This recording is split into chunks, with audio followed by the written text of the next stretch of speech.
And looking at Turkey now, where the presidential election is going to a runoff after both of the main candidates won less than half the vote. Next, we take a look at why that might be and what might be the significance for Turkey's policies for the U.S. and for the world.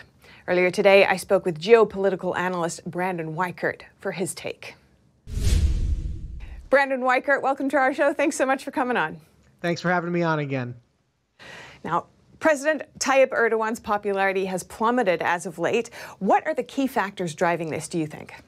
Well, he's been in office for a very long time, so I think part of it might be people are just tired of him.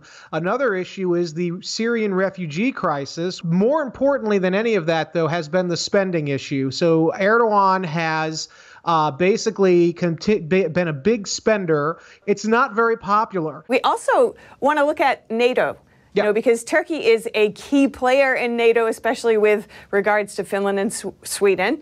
Well, the interesting thing is his opponent in the election is anti-Islamist, that he wants to return to a secular Turkey. You could make the argument that the opponent to Erdogan is probably also friendlier to NATO and probably also friendlier to European Union and more anti-Russia. The thing with Erdogan has been that he is not necessarily pro-Russia. He's simply pro-Turkey being as independent as possible from Europe and the West without being completely detached from the West. So it's this big balancing act with Erdogan. But if he loses, I don't know if that balancing act is going to be there anymore. Turkey might suddenly become much more friendlier to NATO than it has been under Erdogan. We just won't know until the election is officially over and there is a leader decided upon. In summary, why is Turkey important to the U.S. strategically?